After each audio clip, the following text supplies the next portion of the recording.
dari Program Studi Hukum Bisnis Fakultas Ilmu Sosial dan Hukum Universitas Negeri Makassar. Sumber hukum ada dua, yaitu material dan formil, di mana sumber hukum formil terbagi atas undang-undang, jurisprudensi, kebiasaan dan adat, dan juga doktrin atau pendapat para ahli. Sedangkan hukum material terbagi atas pengertian sosiologis, filosofis, dan sejarah. Nah, kali ini kelompok kami akan membahas salah satu dari sumber hukum material.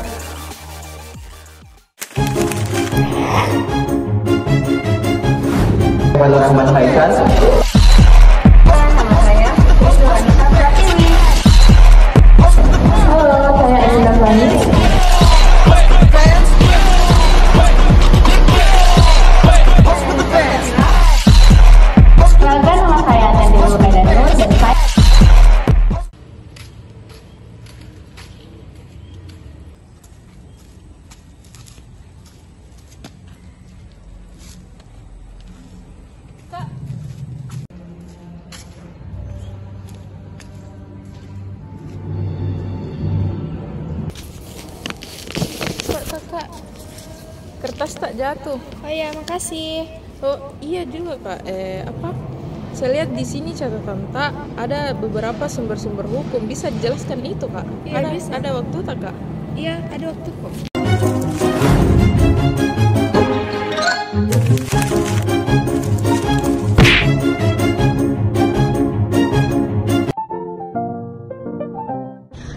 Pengertian material berkenaan dengan keyakinan hukum dari individu dan pendapat umum yang menjadi determinan material untuk membentuk hukum dan mengatur isi hukum. Hukum material yaitu memuat peraturan-peraturan yang mengatur kepentingan-kepentingan dan hubungan-hubungan yang berwujud perintah dan larangan. Nah, selanjutnya yaitu sumber hukum dalam pengertian filosofis. Sumber hukum dalam pengertian filosofis merupakan abstrak nilai dan pengintahan nilai. Masyarakat Indonesia sebagai bangsa majemuk, terdiri dari beragam suku, agama, dan kepercayaan. Hidup dan eksis nilai-nilai yang dipegang teguh oleh masyarakat Indonesia dijadikan pedoman bertingkah laku di dalam masyarakat, baik di dalam masyarakat itu sendiri maupun diambil alih oleh negara sebagai organisasi kekuasaan dari bangsa Indonesia. Abstraksi nilai dalam pendekatan filosofis ini dapat dikaitkan dengan perihal baik dan hal buruk. Hukum dalam pengertian ini seharusnya dapat dikaitkan dengan pengertian baik dan buruk, atau dapat dinilai sebagai suatu hukum yang baik atau suatu hukum yang buruk. Pelaksanaan hukum di sisi lain dimaknai sebagai penerapan konkret dari nilai dalam pengertian filosofis. Penerapan dalam hukum terkait pertanyaan tentang keterikatan atau kepatuhan kepada hukum.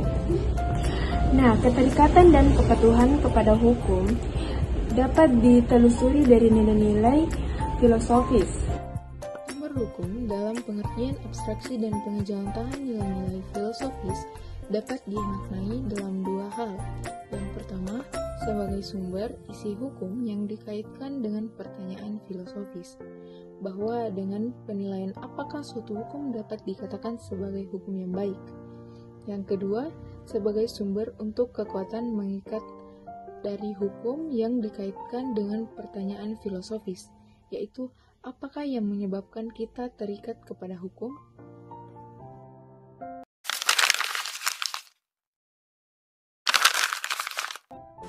Fungsi sumber hukum dalam perspektif filosofis memberikan legitimasi. Sumber hukum dalam pengertian filosofis memberikan alasan mengapa suatu aturan hukum layak ditaati.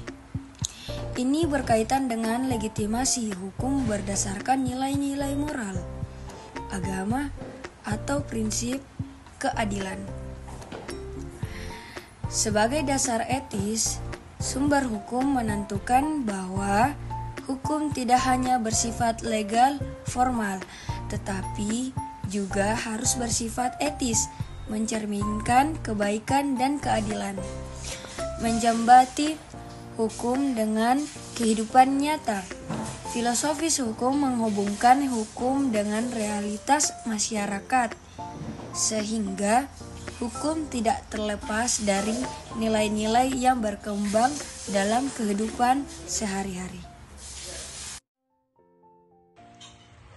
Selanjutnya yaitu unsur filosofis dalam sumber hukum material. Yang pertama yaitu nilai keadilan. Hukum dibuat untuk mencapai keadilan secara filosofis. Keadilan adalah tujuan utama dari hukum. Konsep ini berasal dari filsafat hukum Aristoteles yang membedakan antara keadilan distributif dan keadilan korektif. Yang kedua yaitu hukum alam. Dalam filsafat hukum, teori hukum alam memandang hukum sebagai refleksi dari prinsip-prinsip universal yang berlaku secara moral dan rasional. Misalnya, hak asasi manusia dianggap sebagai hukum alam yang tidak bisa diabaikan oleh hukum positif. Yang ketiga yaitu rasionalitas dan logika. Filosofisnya, hukum harus disusun berdasarkan logika yang rasional. Artinya, hukum yang baik harus dapat dipahami dan diterima akal sehat, serta sesuai dengan kebutuhan masyarakat. Yang keempat yaitu kebahagiaan dan kesejahteraan. Dalam pandangan utilitarianisme, hukum harus bertujuan untuk menciptakan kebahagiaan terbesar bagi jumlah orang banyak. Ini menjadi dasar etnis bagi hukum dalam mencapai kesejahteraan masyarakat.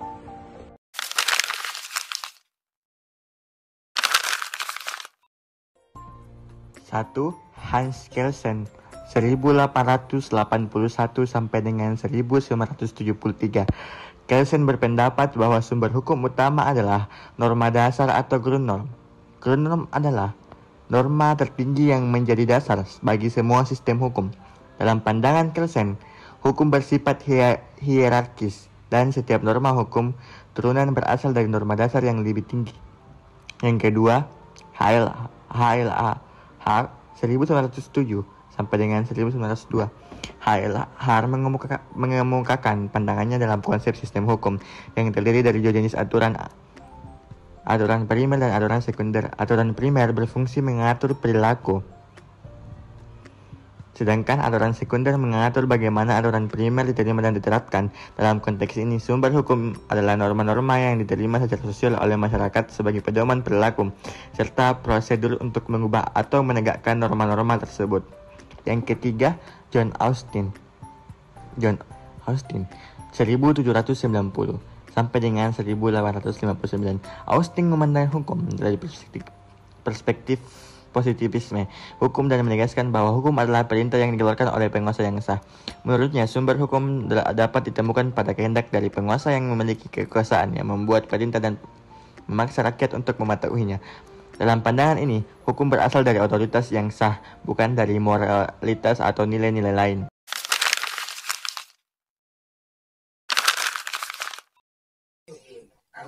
Ini sumber hukum, filosofis dan moral.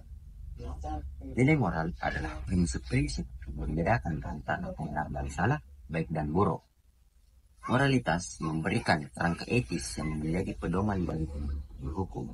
Contohnya, norma larangan membunuh berasal dari nilai moral universal tentang penghargaan. Nilai keadilan. Konsep keadilan merupakan inti dari filsafat hukum.